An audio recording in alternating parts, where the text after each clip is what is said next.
Ever Crisis, Very Hard Crisis Dungeons, TLDR, let's go. So chances are you haven't actually gone into either of these Crisis Dungeons yet, because when you check the power level, they are stupid high, and you've just said, nope. This probably means you don't know what enemies are in there yet. If you search for the symbol enemy info, these will all be question marks, and you won't know what's in here.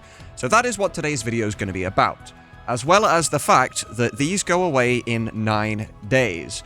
So this Sunday, when you get your three cards back to be able to go into a Crisis Dungeon, I highly recommend doing at least one run of each of these, because that will be the last time you get the free ones, your free opportunities to go in. Because these other ones, they're not going away. They don't have timers, so don't worry about them. Spend one each on these before they go away.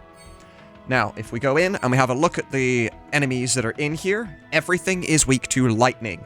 Absolutely everything. So if you have Rama, you are absolutely sold when it comes to this. At the same time, probably bring Cloud. He has the Murasame with his lightning ability. There's a couple of other lightning weapons that give lightning boost potency on their substats, which you're going to really, really have a good time with. And all of the sigils are just X's. Don't worry about the basic one here, because that's just your basic attacks anyway.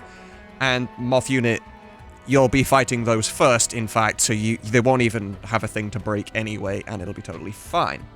If I show you the map here, this one is the Moth Unit right here. They are easy to defeat. Highly recommend doing these first. The two chests here, one of them has 300 blue crystals in it, so even if you do pay 100 blue crystals to get a card to come in here, all you'll have to do is beat this one, get the 300 blue crystals, and your 200 in profit. Then you have an Airbuster, who is not really that difficult whatsoever. Somewhere here, you will get a tent for either defeating a random encounter or in these chests. I highly recommend using said tent before fighting this custom sweeper, because the power level of when you get there is very, very misleading. This thing has its typical move, like all sweepers do, where it will do the stomp, and when this thing stomps, it really stomps. Like, it hurts. So, very much recommend having your tent used before you get there. This one for me was purple when I got there, which kind of made me think that it was the last one for some reason, and it wasn't. But another Airbuster, reasonably easy to deal with, and then you have your Guard Scorpion. But everything is weak to lightning, so make sure to bring something all lightning for your whole team in here. Don't worry about the other elements, like, sure, the Sentinel has ice weakness, you'll have Shiva, so you'll be totally fine. Water and wind, just don't worry about them. Just focus lightning on everything and you'll be good to go. Then we have the other one, the Padapili Cave. I did absolutely terrible on this one because I didn't get to finish it. I did succumb to my death before getting there. In here, it's a little bit more difficult. We have two ice ones, the Red Dragon and the bombs and the Queen Grass Strike thing.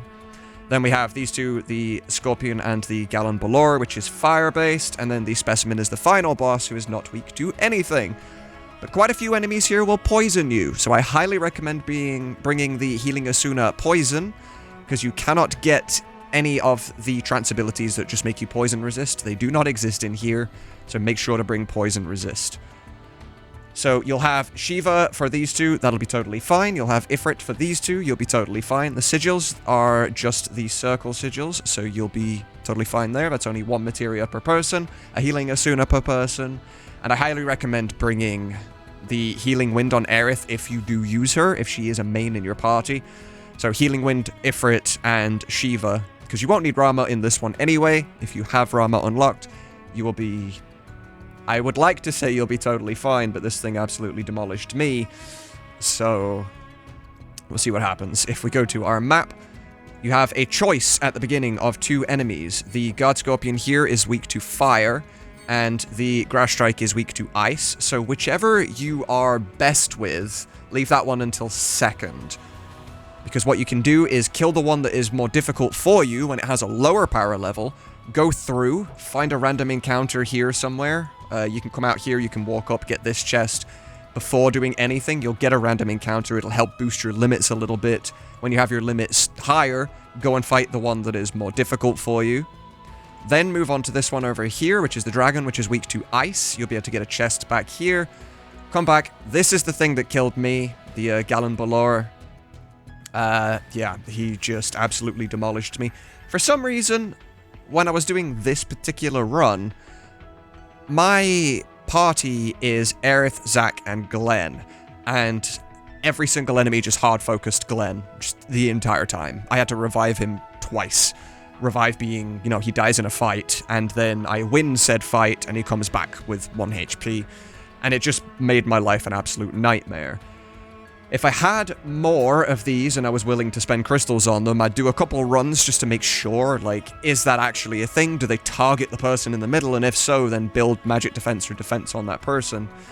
But I'm not willing to do that right now, so I'm sorry. But regardless, I highly recommend doing at least each of these 1 time before they go away in 9 days, because as you see here, I got a D.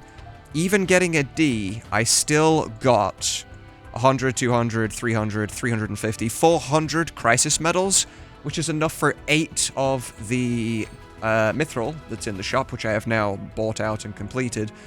These mithril, I don't know when the shop's going to replenish, but mithril, this is the only way to get it right now, and this is what allows you to get your level ups for your weapons from 80 to 90.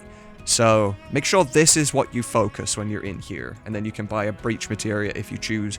Don't waste your stuff on this other crap. You can get these anywhere. Don't worry about them. Just get the crystals, the mithril, and then a breach materia or something afterwards. And yeah, that's everything. Just make sure you do 1 of each before the 9 days is over. And this one gives you 300 blue crystals, so even better. But that is everything. Hopefully you have some good luck with doing this, and let me know what kind of scores you get. Let me know the rank that you get in the comments if you do decide to give this a go. And, yep, that's everything. Thanks for watching, and I'll catch you in the next TLDR video.